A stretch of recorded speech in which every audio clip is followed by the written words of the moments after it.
I'm Marty Stouffer. Our oldest mountains are worn with time and not half as tall as the Rockies, but lush in vegetation, they're no less spectacular.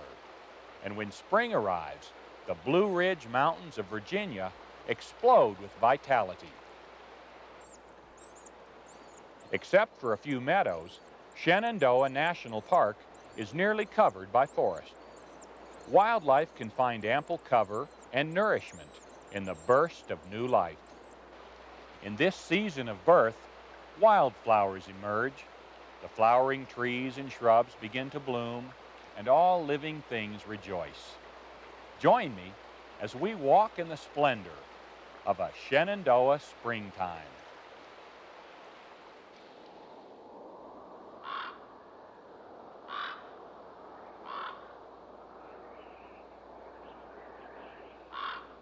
In winter, these mountains appear forbidding and desolate. White-tailed deer seem to wait for something more nourishing than brushy browse. It's March. Deer find it difficult to survive until the first green shoots appear. But soon the ice begins to melt, slowly at first. Then it becomes rivulets and streams as winter retreats northward.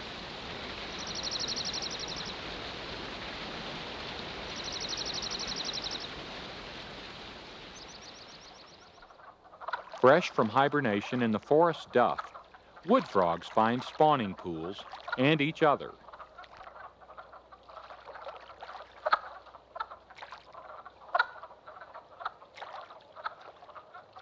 There's fierce competition for available females. Here, a number of male Romeos follow a single desirable Juliet. They push and shove like shoppers at a sale, but the outcome is usually decided by sound rather than action.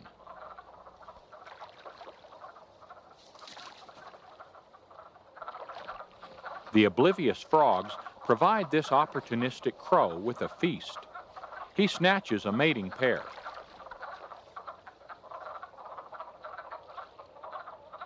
Undaunted, the frogs continue their single-minded competition, in spite of the danger from the crow.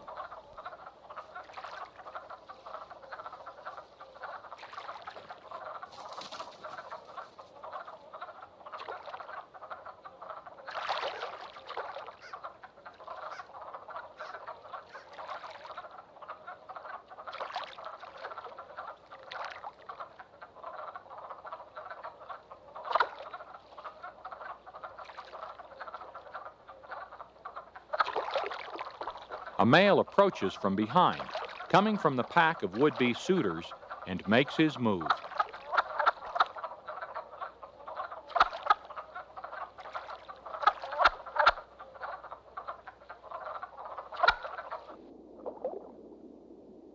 Popeye-like forearms and bulbous thumbs allow this male to firmly grip his intended mate behind her front legs.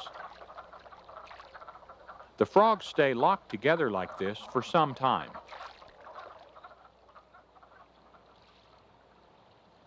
Stroking her with his hind legs, he stimulates the female to release masses of gelatinous eggs from her cloaca.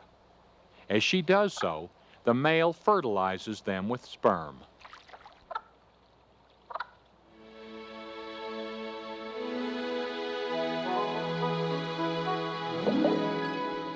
female can lay as many as 20,000 eggs.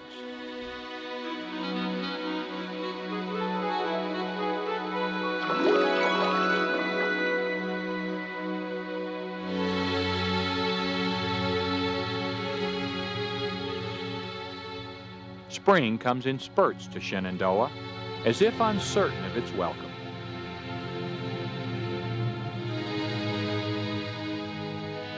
Rain and fog roll in from the nearby Atlantic coast and freeze in thick coats of glistening ice.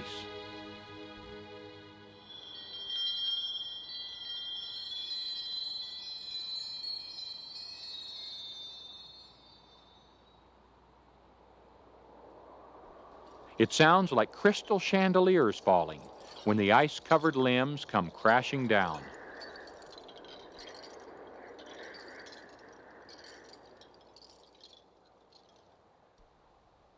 Trees take on fantastic shapes, gnarled by successive years of spring storms.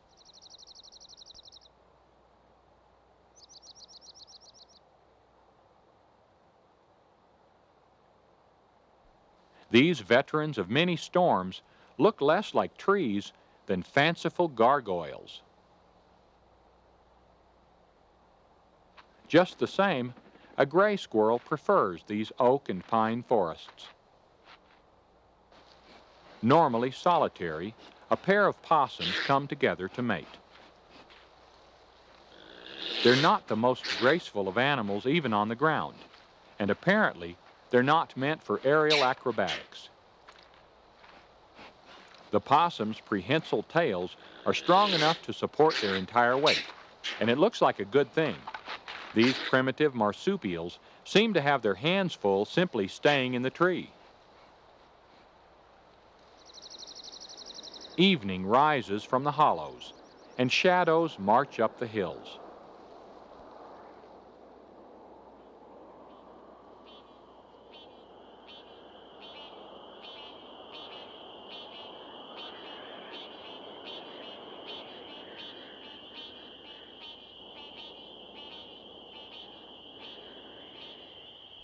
High above the forest floor, a great horned owl offers its young a snake.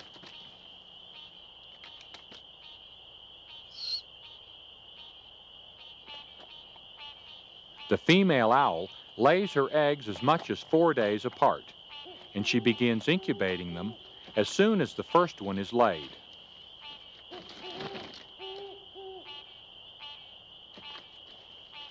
The largest owlet has the advantage, and when food is in short supply, it may actually devour its smaller siblings. It's certainly the more aggressive. It downs the snake whole. A huge full moon appears reddish in the haze. I half expect to see an Appalachian witch fly by its face.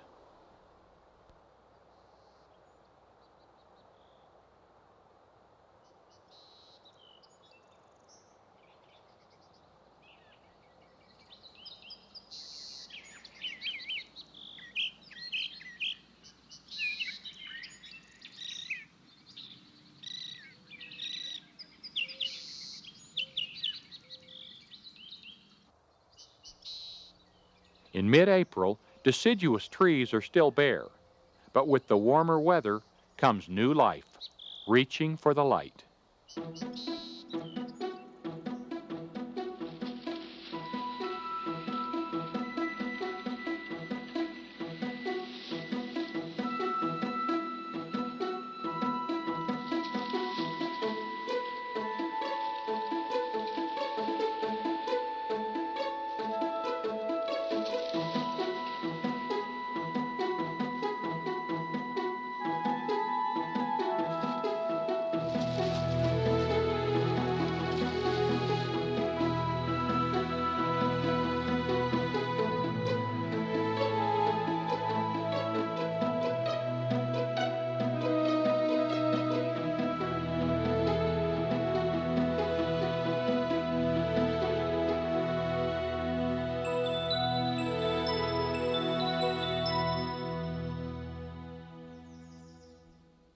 hills begin to take on color as the trees clothe themselves in tender new leaves.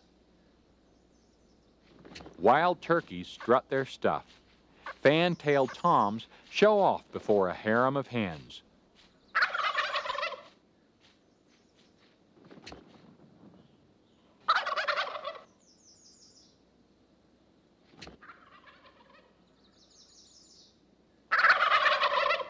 Their loud, characteristic gobbling carries across the hollows.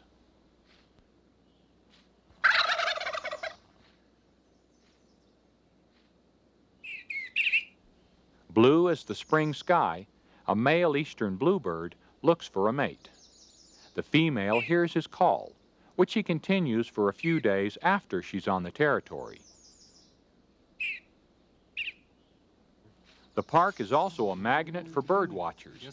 Bluebirds are among the 200 species of birds in Shenandoah, 100 of which may nest here.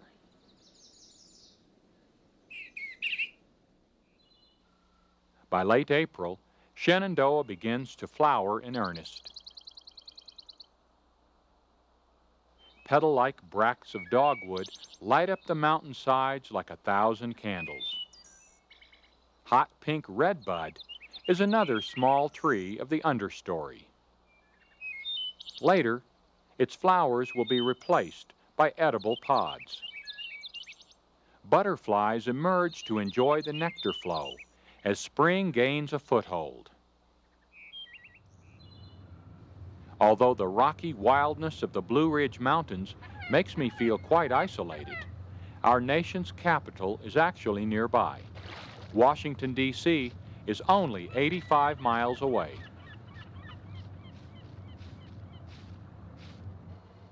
Baltimore, Richmond, Norfolk, Pittsburgh, and Philadelphia are all within driving distance, so it's not surprising that 2 million people a year enjoy the beauty of this national park. Thank you.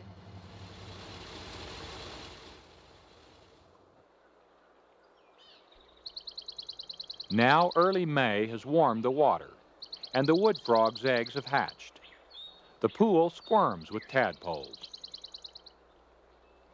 These have already begun to develop vestigial legs.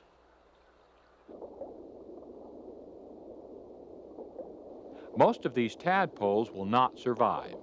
If they all did, we'd be knee-deep in wood frogs by summer. A gray catbird has laid 4 blue eggs in a well-hidden nest. The male and female have identical plumage, but we can tell them apart by their actions. Only the female sits on the eggs, and only the male sings from a conspicuous perch. But both meow.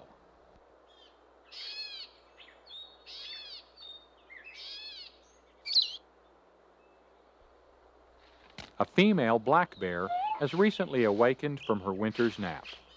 There may be as many as 300 black bears in Shenandoah, up from the 35 or so when the park was first designated. These cubs were born during mother's winter sleep. They're beginning to explore their world in a secluded hollow.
In mid-June, nature wears a full-dress uniform.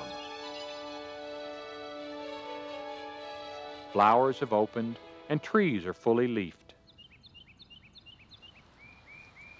But a female cardinal wears camouflage as she sits on her nest.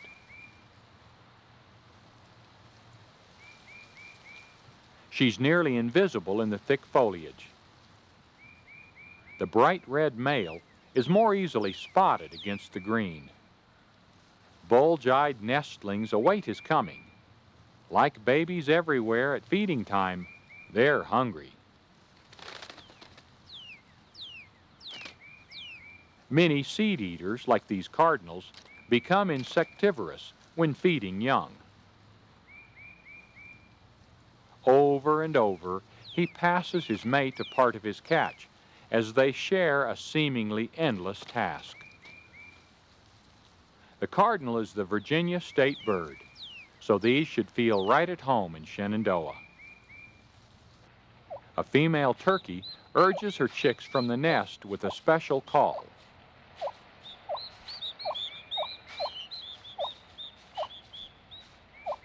These are only days old. They're as tiny as quail in comparison to their mother's 3-foot height.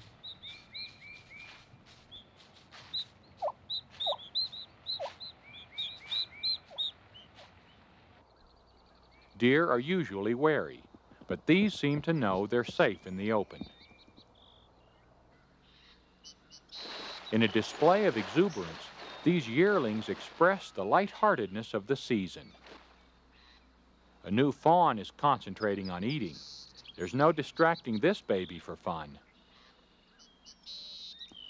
The young deer chase and box one another, splashing the nearby adults as well.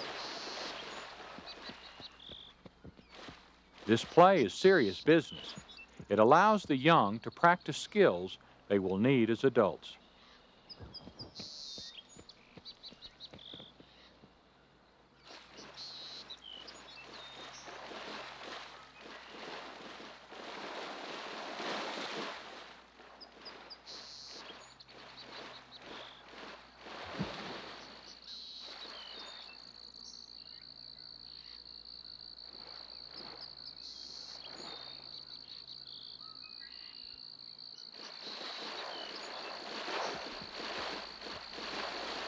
Soon, everyone joins in the merriment.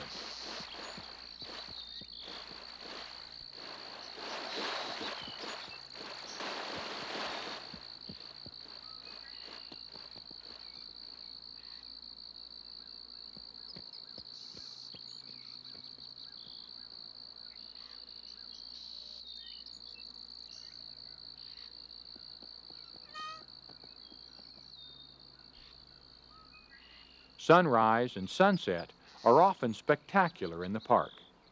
Coastal moisture and characteristic weather patterns enhance the show.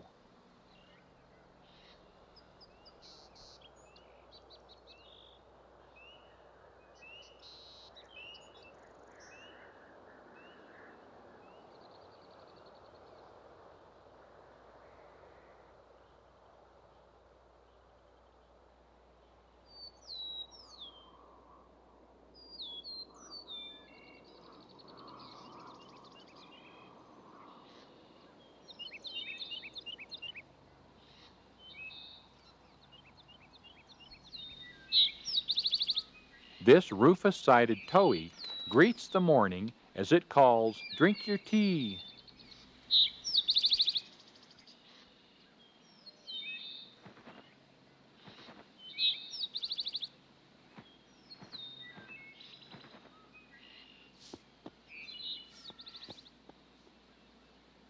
Flicking its tail in response to possible danger, this mockingbird may be uncomfortably aware of our presence.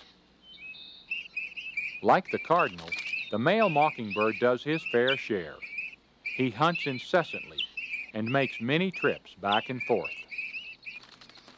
This post is a favorite lookout. Both birds pause here each time before entering the nest.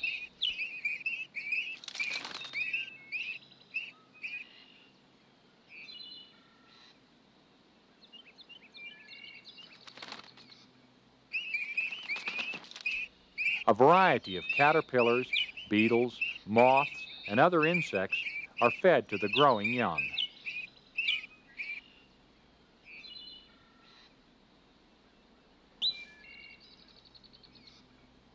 A skipper feeds at a dwarf iris and pollinates the flower in the bargain.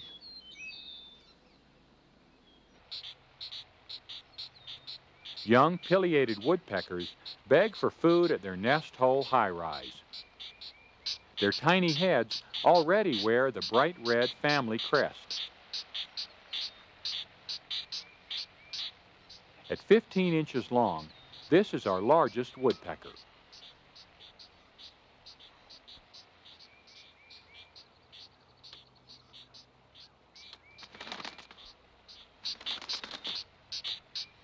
The most aggressive chick gets the grub, but it looks like an uncomfortable way to serve breakfast. Pileated woodpeckers thrive in the park's more remote sections. They've been driven from many parts of their ancestral range by loss of habitat. The eastern slopes of the park receive the most rainfall, thanks to the influence of the nearby Atlantic Ocean. Year-round, storms carry moisture inland, shrouding the hills in instant clouds.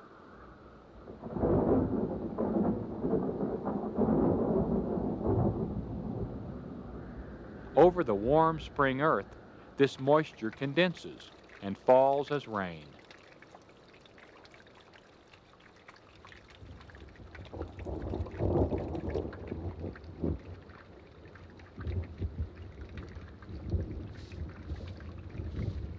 All this wetness makes a perfect habitat for salamanders. An afternoon rainstorm brings out some of these night-active amphibians.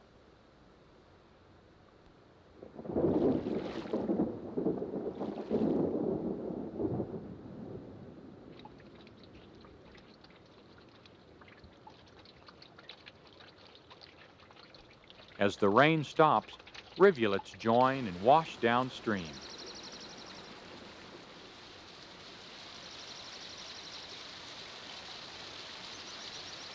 In a normal year, the Shenandoah Valley receives enough moisture to meet the most water-loving salamander's needs.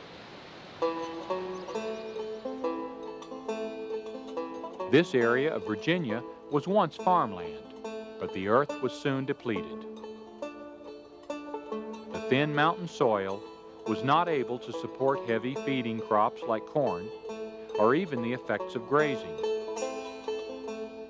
Shenandoah National Park was dedicated by Franklin D. Roosevelt on July 3, 1936. Critics felt that this overworked, eroded land was too far from wilderness to qualify as a national park. But under the care of the National Park Service, the trees returned and the land was healed.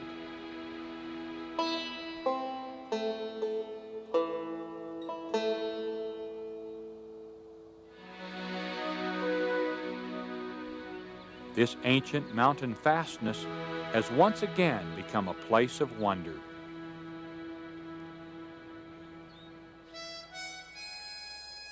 Here and there, the remains of fallen log cabins are preserved to remind us of what was and what is.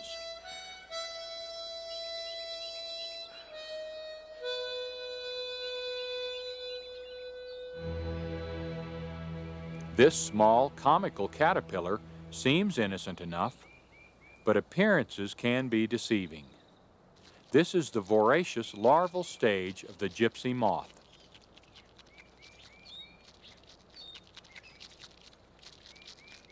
Many millions of these creatures have crossed the northern borders of the park and are moving southward at an alarming rate, threatening to denude thousands of acres of land.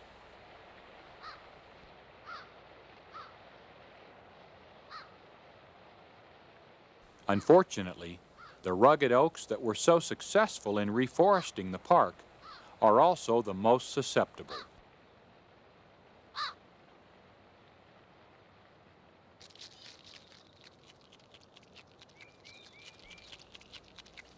But when infestations of gypsy moth caterpillars become serious, no trees are safe.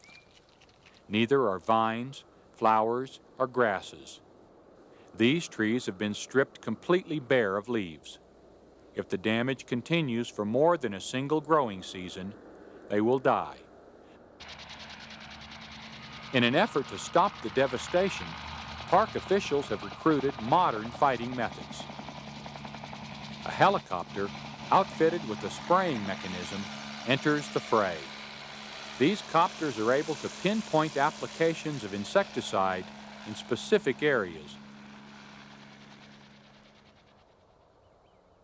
Loss and damage are inevitable, as they are a natural part of the cycle of death and rebirth. New, less susceptible trees may grow to take the place of the oaks.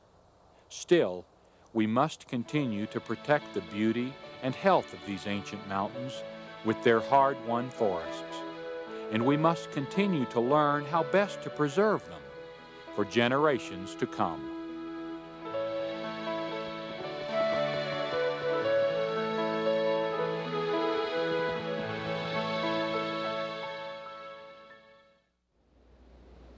At the turn of the century, the rounded old peaks of Shenandoah were largely bare of trees. Yet in just 80 years, they've reforested themselves.